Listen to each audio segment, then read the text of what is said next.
Hey everyone, good morning. Thanks for joining us this morning. I'm Spiro Skentzos. I'll be your moderator for Intro to TV Writing. Thanks for coming in at first thing in the morning at 10 o'clock a.m. You can't even get most writers in the writer's room at that point. So let me introduce you to these awesomely talented people who are going to be on the panel with us today. First, I'm bummed that Avery Huffine can't make it. She actually has pneumonia. Sorry she can't be here. We're sorry she can't be here. Wishing her the best, and I can't wait to have her back up here next year.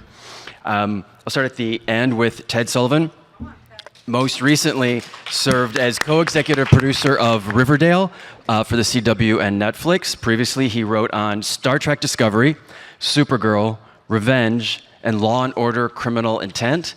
He also directed and produced videos for the 2008 Democratic National Convention. Also the Environmental Political Action Group, Global Green USA. He currently helps to raise awareness and funds for Performing Animals Welfare Society, which rescues animals from private zoos and circuses. Welcome, Ted. And right next to me is Bill Wolkoff, is an Emmy and Hugo-nominated writer-producer in TV and film. He's currently a co-executive producer on Star Trek: Strange New Worlds. Before that, Bill developed Kipo and the Age of Wonder Beasts for Netflix and was co-showrunner on the series. Other credits include The Man Who Fell to Earth, Once Upon a Time, Star Wars Rebels, and Tron Uprising. His biggest hope is to be remembered for co-writing the first ever Star Trek musical episode, Subspace Rhapsody, which was awesome. He lives in Los Angeles, where he bike commutes to work in a tie. True. So, yeah. Next is Erika Lippoldt, is one half of the international genre-loving writing team along with her writing partner, Bo Young Kim. Together, they participated in CBS's Writers Mentoring Program and CAPE New Writers Fellowship. Their credits include Rain, Star Trek Discovery, and most recently, they served as co-executive producers on Netflix's Sweet Tooth. Please welcome her. And then Alan McElroy was born in Cleveland, Ohio, and planned to become a novelist while majoring in psychology at Boston University. Shortly after graduation and marriage, Alan taught himself to write his first screenplay from an article in Writer's Digest magazine. Alan then moved to Los Angeles with his wife, with one script in hand, and was picked as one of 30 individuals to join Columbia Pictures' writing program. He made his short film directorial debut with Under the Car, and is currently set to make his feature-length directorial debut with a Blumhouse film from his own script. His feature screenwriting credits include Halloween 4, Spawn, also the Spawn HBO animated series, Wrong Turn, and countless others. In television, Alan has written pilots for CBS, NBC, Fox. He's worked on The Vampire Diaries, The Night Shift, Sacred Lies, Tom Clancy's Jack Ryan, and Star Trek Discovery, and is currently writer and co-executive producer on Star Trek: Strange New Worlds. Welcome, Alan. It's great to finally have him on the panel. Thanks you all for being here today. Remember to speak into the mic, and when we do Q&A, I'll just repeat back what, because we don't have a mic in the room. All right, to start, show of hands, who's written a spec script of an existing show? Okay. And then who's here because they haven't, but they want to write a spec? Okay, awesome, excellent. And how many of you have applied to writing programs, any of like the network studio writing programs? Excellent. All right, awesome. Just wanted to get a lay of the land. Yes? About to do that, yeah, thank you. About to do that. So a spec script is like a speculative script of a TV show. It's kind of what writers traditionally have used for their resume. It's part of your portfolio as an artist. You write an episode of a show to prove that you can write an episode of that show and that you are a writer. The trend used to be only to write specs of shows, and then it became more popular to have a spec of an original pilot of yours, a spec pilot, a speculative pilot, a pilot that you write. This is my idea. This is what I think would be a great TV show. Now I'm hearing it really depends on the show, the showrunner, the executive, which they would rather read. So I kind of want to just check in with you all to see what your take is on that. Do you want to read a spec of a show? And does it matter if you're reading a first-time potential writer for your staff? I can take that one. Yeah. Yeah, I feel like still original pilots are the sample that I would look for. Specs are great ways of seeing that someone knows a show really well and is able to sort of fit the voice of the showrunner who runs that show, which is an important skill for a writer on staff. But just however the industry has evolved, original samples are a great way of seeing someone's voice and seeing what their unique voice can bring to the show. So for me, when I'm reading to staff, I'm looking for what that person can bring to the show that I don't already have, because I'm looking to fill out a team, and I don't need someone who overlaps exactly with what I can do already. That's great. And what about for those who are starting out? Since we had a few people who have written specs, like what can be learned from speccing a show? Why would you suggest someone to spec a show? I started by writing only specs, and I think you learn by emulating a show that exists. You learn structure, you learn character, you learn how to write to an act break. And it's harder to do when you're just looking at a void and coming up with something from scratch. When you know that a show has a language, a structural language, an A, a B, a C storyline, some of them, if you're doing Riverdale, an E, F, G, H storyline. But when you write for a show that already exists, you learn the basic structure. Picasso didn't start off by doing crazy avant-garde stuff. He had to learn how to paint as a normal painter. So then you can deconstruct after you've learned how to construct. So I think that's an important skill as you're learning. And then I would then agree with Erika that then try to find your own voice, which showrunners now look for. But I think when Alan and I started, it was probably, they wouldn't look at an original one. They would only look at a spec.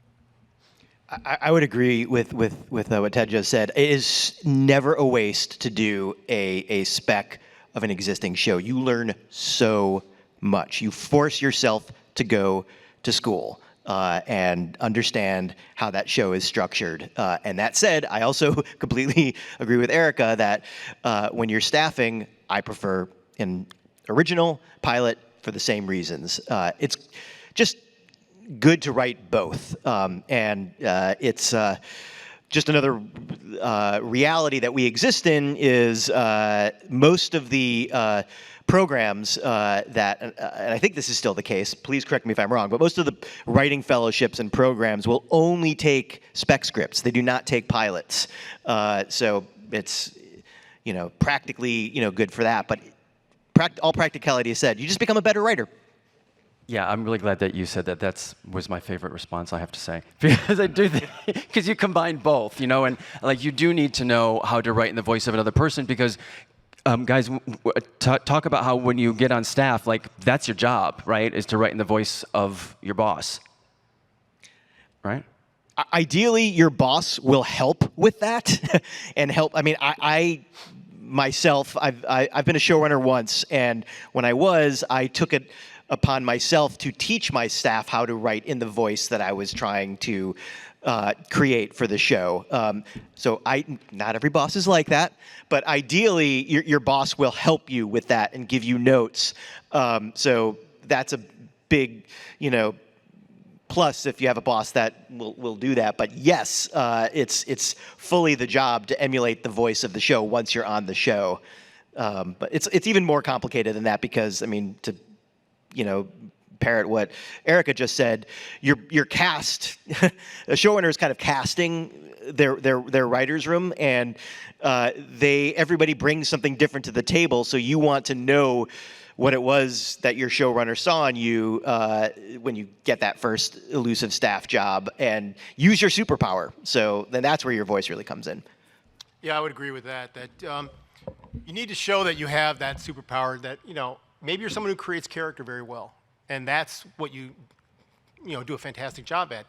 That will show up not just maybe in a spec of that show, but in a spec or a pilot or a feature that you have written, and the showrunner is going to be looking for that. Like, oh my gosh, this person writes great character. I can fill that part of my show out. This person might be a great world builder. I read that in their materials, so that's going to be an aspect. I think it's just important to show that you're creative, that you have a voice, and I think that's what the showrunner is going to be looking for in your material, whether it's speccing that existing show or speccing something original. One other thing I want to just build on what Bill said. And by the way, I want to just say, this panel, these three people are insanely talented people. I don't know why I'm here, but everything they're going to say is you should write down. One of the things that Bill said is that a good showrunner, and there are very few of them, unfortunately, but a good showrunner will teach you how to write for the show. I didn't realize that at first. So when I joined Law & Order Criminal Intent, the showrunner, who was Waylon Green, who is my idol and was a childhood hero, so I would turn it, like I would make a board of the episode, and he would walk in and start changing things around. And he noticed I got a little huffy because I was, I know what I'm doing. And he said, what's the matter? And I said, well, the story's changing a lot. And he said, well, I hope it does, because otherwise it's a very boring story if it can only be told in one way and only the first way you thought of it. And he also, on my first script at Law & Order, I saw a ton of red of rewriting me, and I was mortified until I realized he was teaching me how to write for the show. So instead of letting your ego get in the way, you got to put the ego aside and say, this is a lesson. And then the next script I wrote had less red, and the next one had less red, and because you're learning the voice and the language and the structure of how this show gets made. Don't write the show you think it should be, write the show you were hired to write. Yeah, I think that's a great point. And keeping on topic of what Alan and you all have just brought up about your point of view in writing, let's talk a little bit more about original specs. Why are those good? What are they used for? And what do you look for when you're reading an original spec? Like, most of you, we talk about the genre shows you've been on. If you're staffing a genre show, are you only looking for superhero sci-fi specs? How does that work?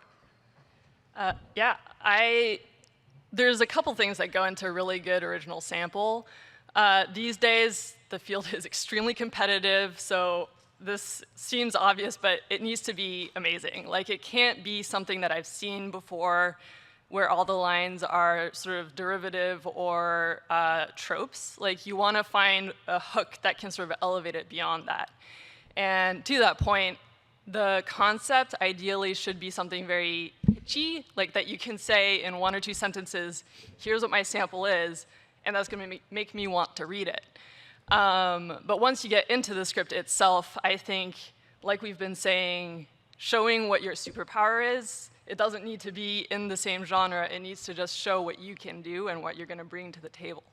And so, yeah, like I was saying before, when I read a sample, I'm not looking for someone who's doing exactly what I know how to do already.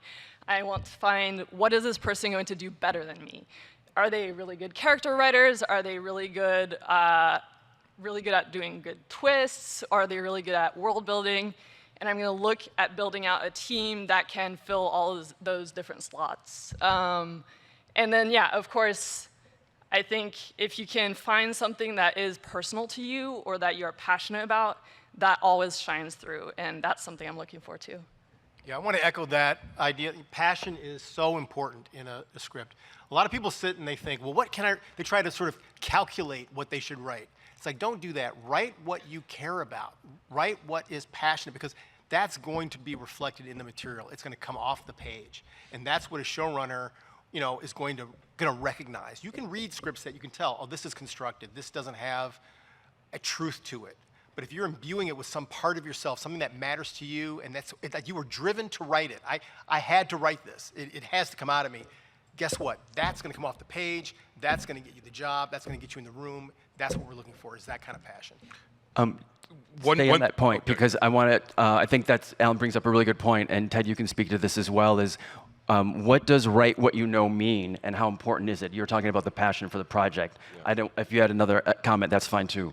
The only thing I was going to say, and by the way, I had a head trauma, so I'm not, it turned me into my eye drips all the time. He always cries at panels. So I now turned into a very low-rent James Bond villain. But I would also say, don't write a procedural as your sample, because that's not what people are looking for. They're looking for the passion that Alan is talking about. So, I mean, unless you were a cop and you have a beat cop and you have a really interesting take on that kind of procedural, the passion is from your own personal experience, and let that bounce off the page. Your other question was? Oh, no, just like if we can talk about why does write what you know, what does that mean, and how important is that, which you've already started to talk about. But It's specificity. Yeah. You know, it's the specificity of your, like, Erika was a neurobiologist before she became a TV writer. So especially when she came to Star Trek, her science stuff was just insane. It was like, oh my God, that's what we need. You know, that's incredible. So those types of personal insights and personal experience makes the page and lines of dialogue and the scenes very specific to the writer that no one else could write like that. One thing I want to add to this is, and this is all every piece of advice you're getting here, please write this down because it's great. And also thank you all for being here to hear this panel. Really glad that you're interested in this part of the process. It's hard to write, and all writers are different. There are some writers who will write, their first spec pilot or their first original pilot, and it's genius, and they immediately get staffed on it, and they're a unicorn, and yay. And I almost never see anybody like that in reality. I certainly was not like that. You need to write a lot. There are some people who get lucky earlier in their careers after they've written a couple of spec scripts, and they're in the right place at the right time, and there are people that get lucky later in their careers. I'm a late bloomer, and I mean, something that I had going for me is that I was just always writing. Since I was in college, I was writing. And my first batch of the first 10 scripts that I wrote are terrible, and I'm deeply, deeply mortified and embarrassed by them. And I got a lot better. It took me a long time before I wrote scripts that would be considered great, that jumped off the page and were really original. It took me a long time, and then even longer for good fortune to match up with this, several scripts that I had. And to that point, like, it is such a competitive business. It helps to have different types of samples. It helps to have a genre sample and a straight. It's more of a straight drama sample. It helps to have a period piece and one that takes place today, because different kinds of samples would match for different types of shows that you're put up against, and it's just yet another tool that you'll have to break through when a showrunner is reading for you. I know that's kind of annoying advice to hear. Keep writing, but it's the reality that I know. But you're touching on two things I think are really important to echo and to impress, for those of you who are out there, is that your dedication to writing and constantly writing new material, being active writing new material, and your enthusiasm for storytelling, for your point of view, to share those two things is kind of what keeps you on track, right? Like, that's what you need to do. Absolutely. It's you'll get better as you do it, and you'll find new passions, and you'll discover new avenues for your voice the more that you do it. Can I just jump on one thing that Bill said too? Is yes, write a lot. My first 10 scripts were terrible. I think you learn more from failure than you do from success. So analyze it, but also share your work with other writers. Don't do this alone. You have to get feedback, and you have to be willing to hear the feedback, and you have to be willing to hear the feedback isn't great. Because if it isn't great, it's probably they're being honest with you, and they're taking a risk by being honest, and just take a risk by listening. Because what criticism is, as long as it's coming from an honest place, will help you get better. So share your work with people you trust, not with your mom who's going to go like, wow, she liked it. My mom really liked it. You bring up a great point, and I think it's a good jumping off point for talking about being able to take notes,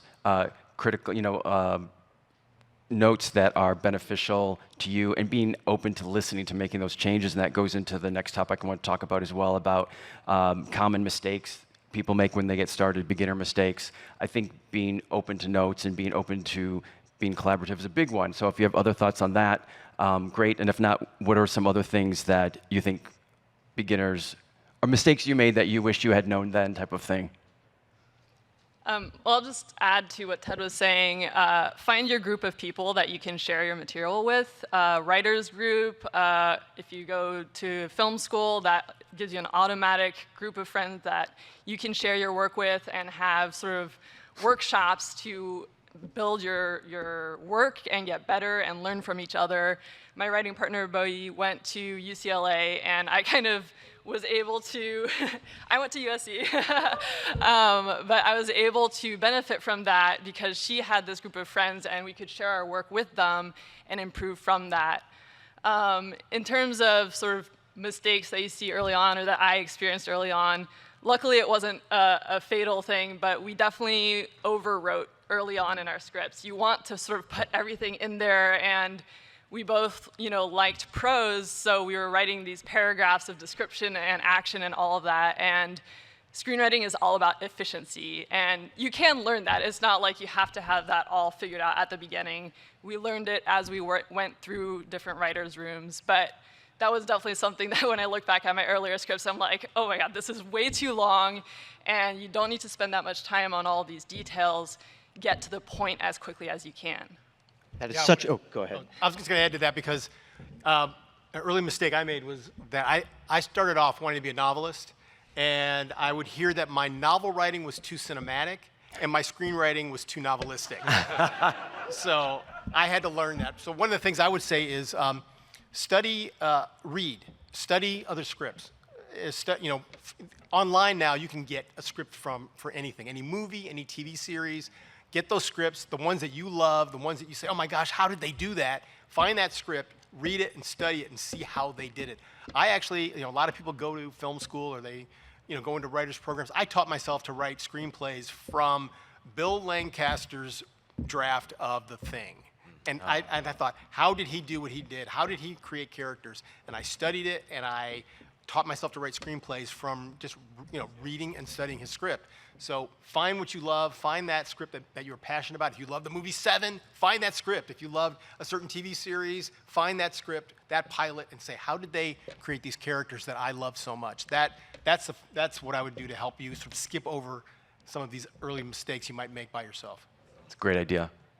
Yeah, Bill, you're gonna jump in? I agree with all of this. The overwriting is something I 100% did because you have this instinct to show that you are a brilliant writer with every sentence, and it's all about communicating very quickly on the page and imagining that there is going to be a production meeting in 3 hours with 15 department heads that need to glean this information as clearly and concisely as possible so they understand what you want them to bring to life from your script. That's why concise writing is so helpful. There is a little bit of salesmanship that goes into earlier drafts, and so you can be a little fun, but don't go too far. It's about communicating on the page. And read as many scripts as you can. I will give one slight warning. It's so fun to read Quentin Tarantino's scripts, and they are undeniably brilliant, but he makes all of the mistakes that we're talking about here because he can get away with it. And he'll write, dense paragraphs of description that have nothing to do with what's going on the screen because he's Quentin Tarantino and everybody will read that. And most people will, if you emulate his style, will stop reading after a little bit. But they're still fun to read. One other thing is that Bill is touching on too is when you are on a staff, if you write everything like a fight scene where you're describing every punch, if you're describing everything that's on the table, what you're doing is you're blocking other departments or actors from making choices and bringing what they bring to the table. This is when you get onto a staff, what you're doing is you're part of a team and you're trying to empower a team to bring their artistry. So the set designer, the costume designer, the stunt coordinator, they all, and the actor they get annoyed if you're telling them every little thing that they're supposed to do, and you're blocking them from bringing something new to the table. I love on being a show when someone goes, oh, we came up with this, and you're like, right, I just gave an impression of what the scene's supposed to be, or the tone or the feel of the scene, and you guys are all artists and build on top of that. That's why I'm not a novelist. I like collaboration.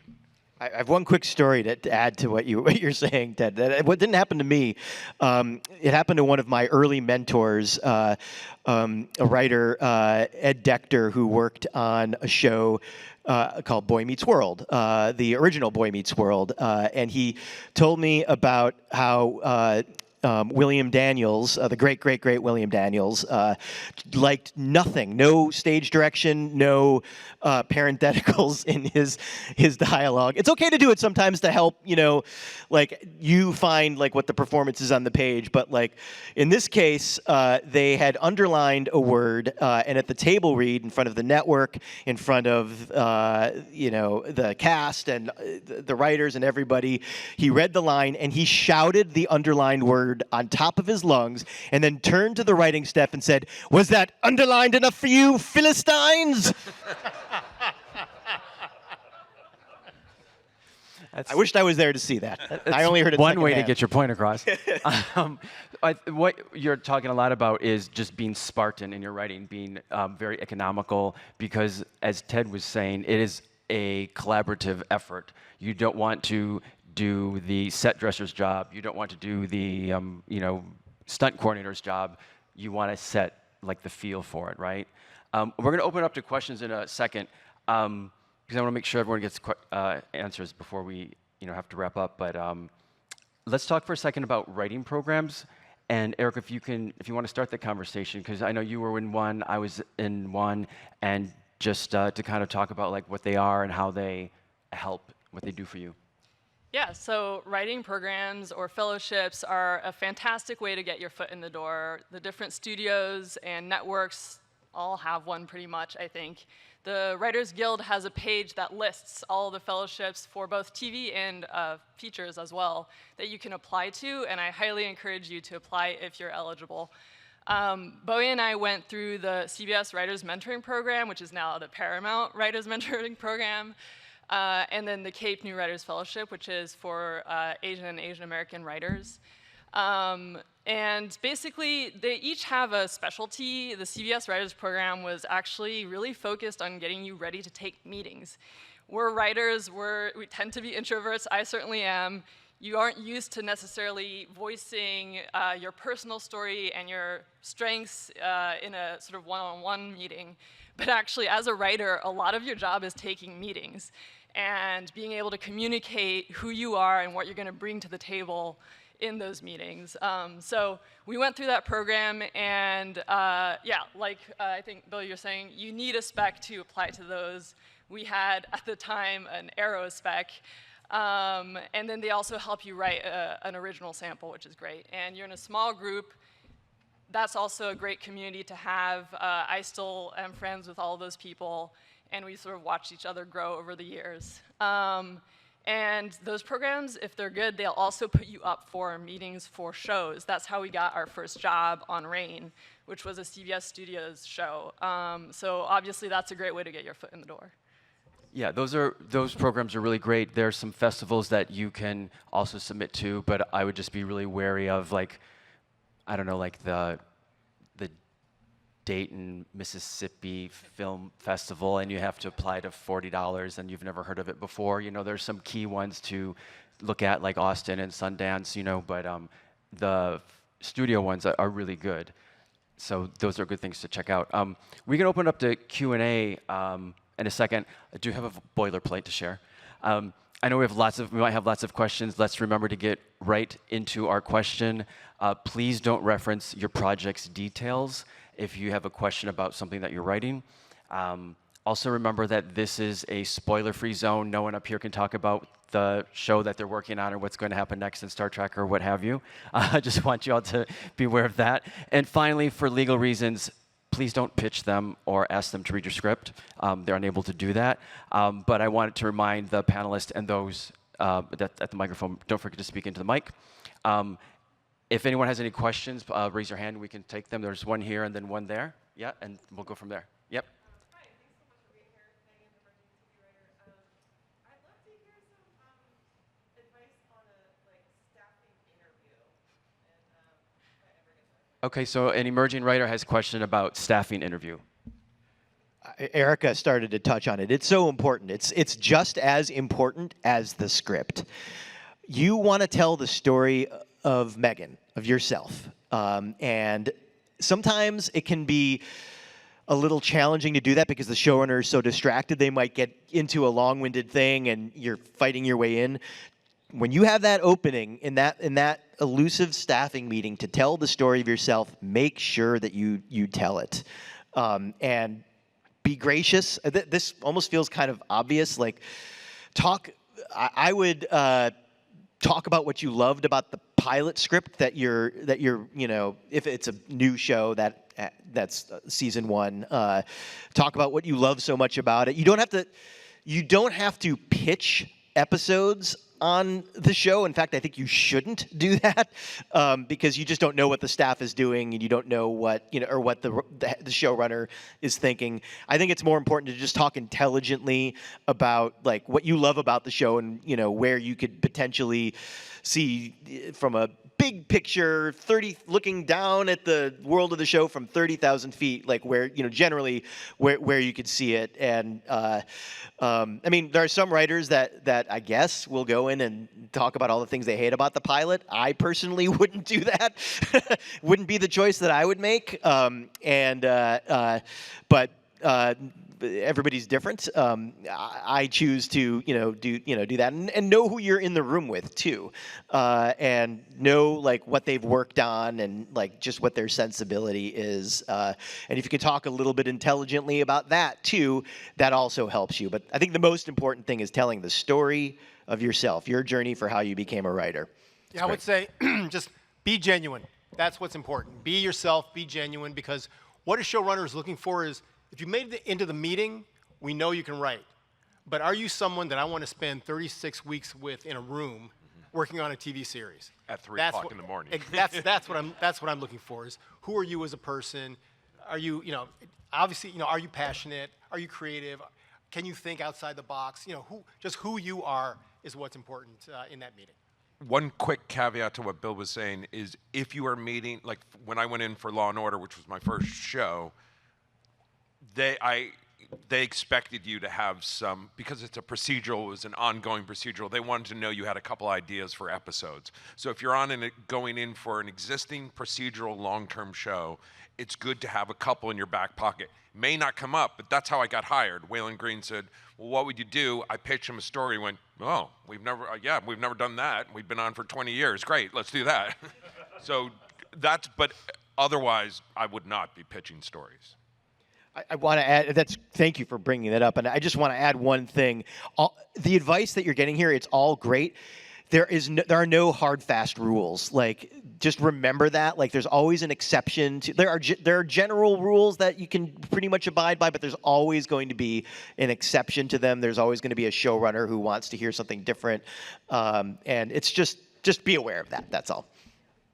And you might end up in a meeting, and this isn't necessarily a showrunner meeting, but you might end up in a meeting with an executive for a general, and they might talk about themselves the entire time, and they may say really inappropriate things about their dating life to you. Yeah. And then they'll say, this was a really great conversation, I'll put you on the short list, and you will have said nothing to them. Yep. Not based on a true story, just not at all. You just made that up, right? Just made it up. You had a question over here, yes? Oh, this is a question about screenwriting software. The answer is Final Draft? Yeah. Final Draft. I feel like everyone uses Final Draft and everyone complains about Final Draft, Yes. right? Yes. It kind of sucks, but it's the industry standard. There's other, free programs out there. I did have a list of them, and I'm forgetting what they are. I mean, ultimately, when you're sending a script out, you're making a PDF of it, so it doesn't really matter. But when you're on a show, you gotta get Final Draft. Yeah. Question. Sorry, the three of you, right, kind of in line there. We'll start in the front. A production company reach out to make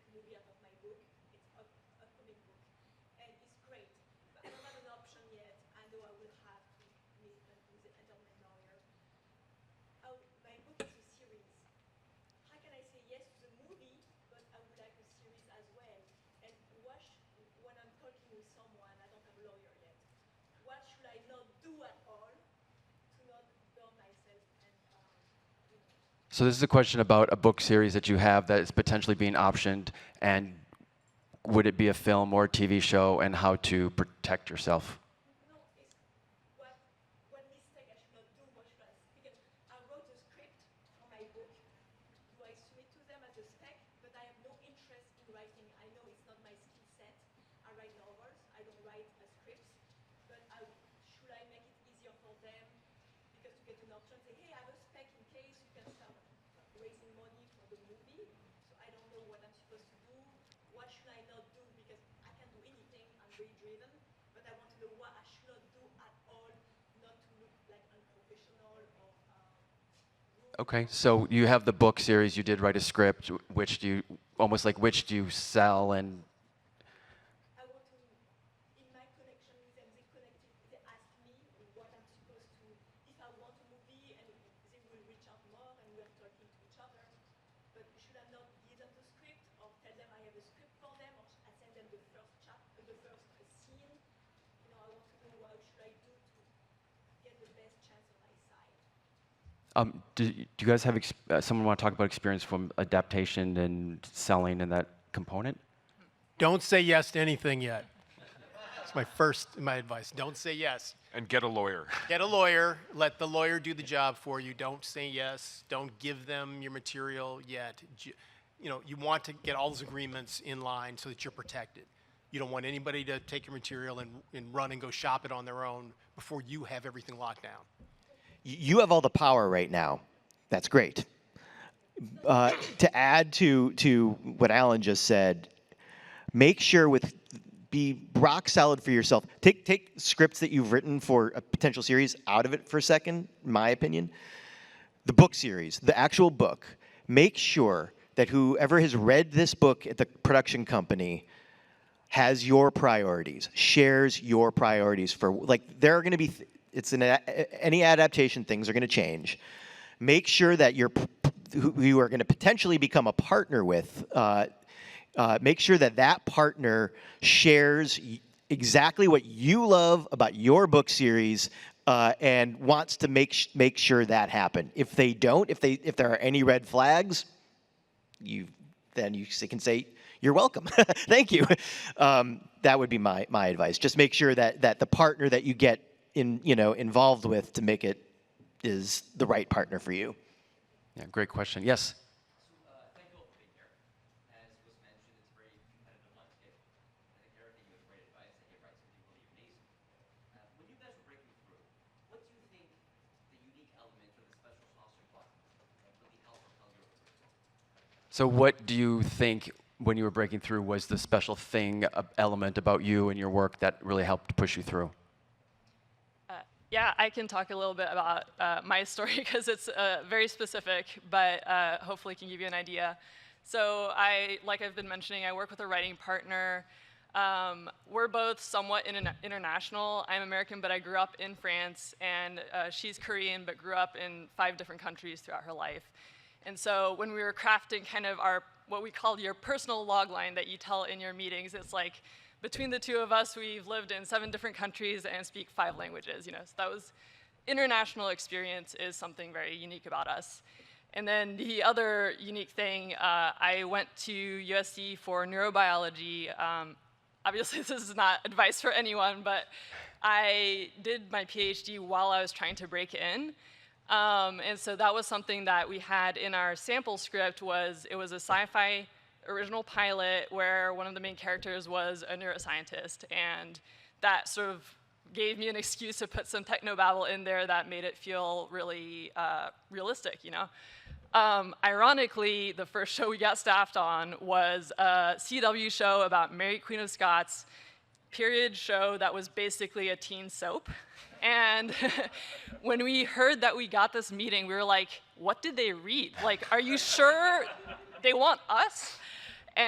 But we just went because, you're going to take your shot. And we went to the meeting, and we're like waiting for the showrunner to mention what they read. And then they said, oh, yeah, your spec was awesome. You had all of this world building in it. That was great. And period shows have a version of world building. You're trying to create the world of that point in history, and that was what they responded to in the sample.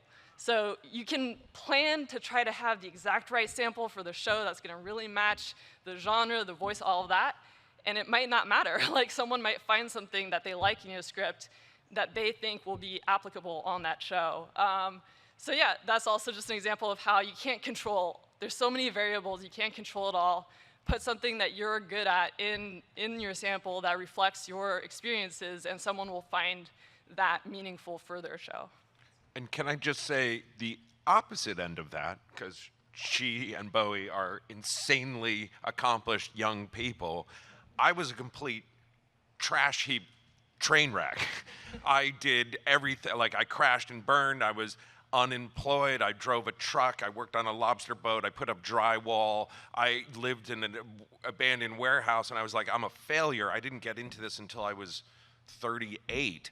And the reason why I got hired at Law & Order, because I lived all these weird lives, and when I talked about that, they were like, oh, great, so you know like all these like hoodlums and weird, like, great. So if your life is a train wreck, that can also work in your favor, so don't hide that. There's no one way. No. Next question, right back there. Hi, I'm Caitlin. I'm a writer. A lot of people talk about the writing process, but I'm curious what you guys think about the revision process. Because you're never revised. So how do you guys revise? How do you revise? How do you handle revisions? How do you handle notes for revisions? This type of question. Who wants to take that one? Yeah. Revising Thanks for is bringing us always- down. Yeah, I would say, I mean, revising, question. look at it as a process of challenging yourself, because your first reaction when you're giving notes is, oh my gosh, these people are insane. They don't know, they don't understand the material. But then step back and say, well, what is the note behind the note? What is it that they're not understanding? Or what's the question that they're asking that somehow in your material you're not answering? Then challenge yourself. How can I take that further? How can I answer that question more efficiently? How can I be more economical? Or take it in a new direction. A note can take you someplace new and interesting. So be prepared, be open to that. But also be prepared to challenge your idea. I have something that I call, and I think Ted's heard this a million times, I call it story gravity. Story gravity to me is the best idea has the gravity to pull everything back to it. So if you had an idea at the core that was good, even though somebody will give you a note, you might spiral out and try to fix that, whatever their note was. But if your idea was the solid idea at the core, guess what? It's going to come back to it. So a lot of times I've talked to writers who will fight a note and they'll fight an idea, and guess what? You're just making it harder. Step back, listen, maybe address the note, maybe wait, and guess what? It may come back to that initial idea, and it might even be better than what you initially wrote. That story gravity metaphor is so good. so I've never good. heard that before. I love that. I think I'm right. I need to write that down. Does anybody have a pen? I would just to echo that. Like, don't be afraid to tear things down, and you can't be so precious with what you've written. It gets easier to do that the more experience you have. When you're starting out, it's a lot harder. And at the same time, and this is where the story gravity comes in for me, never forget what drew you to that script and that story in the first place. Let that, write that simple one sentence down and let that compass guide you through your entire revision process. And I think story gravity is a great way to put it. Like, I can't put it better. And you're talking about a guiding light. Like, what's your core Yeah. story about? Yeah. One other thing I would just say is at Warner Brothers, we got so many notes on Riverdale, and what I started to say to executives, especially when we got a new regime, was, are you confused or curious? Because if you're curious, that's good. That means you're leaning in, going like, oh, what's going to happen next? If you're confused, that's bad, and let's change it.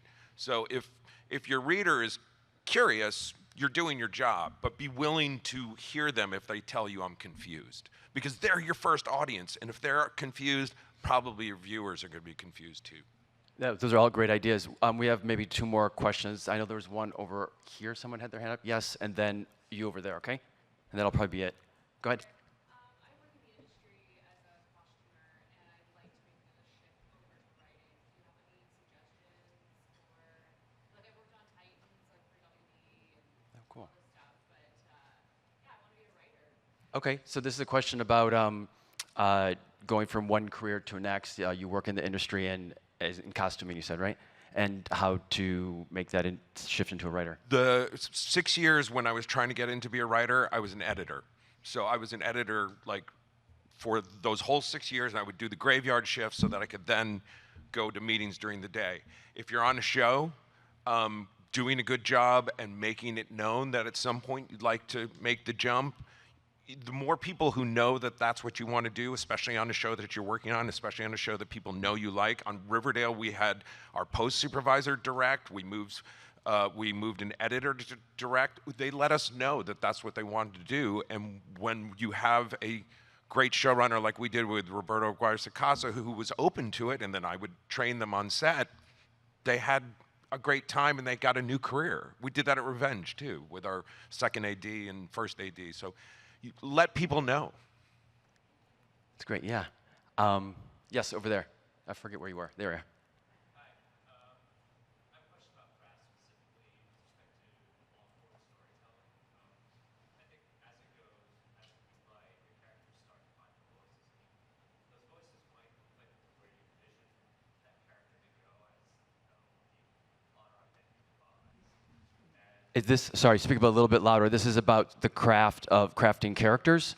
So this is about, I'll say, basically what I find is what your character should be doing as they grow their voice kind of goes against what you envision for the plot. And I'm at a point where I'm like, well, do I change the plot? Because if I change the plot, then it's a bit like Sudoku, where you change one thing and everything kind of has to be changed. So I was just wondering if you ever had a situation where that occurred and what did you do to address that? So this is a question about your character becomes kind of dissonant with the plot that you had envisioned for them, and do you throw one out or the other, rebuild one or the other, correct? Okay. I mean, I think this is a very good question, and I think what you're talking about is finding the actual voices that your characters speak with, and that's when you're writing a brand new pilot after you've. Most of us up here, we outline. It's very important. That's a whole separate panel. And you craft the story for weeks and weeks and weeks. And then when you're writing the first draft of your original pilot, that's when you really discover what your characters sound like. And it's you have to kind of give into that a little bit. I mean, often there's lots of tricks. Sometimes people have certain performers in mind. Sometimes people have people in their lives in mind. And if what they say in the scene runs counter to what, where you want to take them, I guess go with it and see, like I wouldn't hold yourself back. Like that's part of the discovery on the page, but it's finding those voices, that takes time too, and it takes several drafts. And I wind up having to do voice passes for almost every single one of my characters the first time I write a pilot. So I'm like doing depending on how big that pilot is, I'm doing like 6 different drafts, and then everybody changes a little bit, along that. So hopefully that helps answer your question a little bit. One other thing I'll say is one of the things I hate most in scripts is when a character goes, "What are you doing here?" to another one, and the character goes, "I don't know." Then that means that character shouldn't be in the scene. Like whenever I see myself doing that, I'm like, well, if I cut that, the scene's better without that. So listen to your script telling you. Your script tells you things. You may not know it at first, but the more you write, you recognize it. So follow where the script is telling you. You'll probably find something more authentic and real. Yeah, that's great. I think we have time for one more question if it's a quick one. Anyone? Yes? Yes. It's a question about, are you concerned about AI? Don't do it. I think it is overhyped. Personally, I think AI is going to crash in that way. I think they were trying to use it. If they could use it, they would. I think it's another bubble like Metaverse and Google Glass. It's just something that they're trying to boost their stocks with. I'm not as scared of it. I think it sucks, and I think it, especially for artists, my friends who are artists, screw that. But I think getting them to write really great scripts, I'm not as concerned. Yeah, you can't replace the the spirit and the soul of the human voice. Computer's not going to do that. So yeah, I'm not worried about that, because that's the soul of the storytelling. It goes all the way back to sitting across a fire, you know, and just telling a story. That no computer is going to replace that. I mean, it's a great question, because the business is, I want to believe what Ted just said so badly. I don't see these big tech companies, lightly standing by. I see them just getting bigger and more aggressive in how they are trying to intrude on the space of human thought and artistry. I personally am offended by the term democratization of art, through, like using AI to make art possible for everybody, and that eliminates gatekeepers. It's hard. It's hard to become a writer. It's hard to become an artist. And these machines, the generative AI is learning from existing work, and it's trolling from existing scripts, and it's trolling from existing artwork, and then it's amalgamating that. It's not creating it on its own. And now I'm getting into a wandering place, but this is such an important topic, and this is just the tip of the iceberg. For the purposes of today, I would, my opinion, just don't use AI to learn how to write. Turn it off. Good idea. Also, we have to go, but okay. go ahead. No one on this stage creates content. We tell stories. Content is YouTube videos of a guy getting hit in the nuts with a baseball. So we tell stories with arcs and characters and themes. That's what a writer does. So screw that term. And I also just want to say that, you're sitting here at this convention. This convention is incredible. These kind of conventions are incredibly important. I have sat where you are, and I mentioned that Bill Lancaster script from the thing. I bought it at a convention in Cleveland, Ohio, which is where I'm from, and from there, and that's why I'm sitting here today. So the gulf between where you are and there is no gulf. All right. Please give them a big round of applause for our panelists. Thanks so much for joining us for another Intro to TV Writing. Have a great day, everyone. Thank you.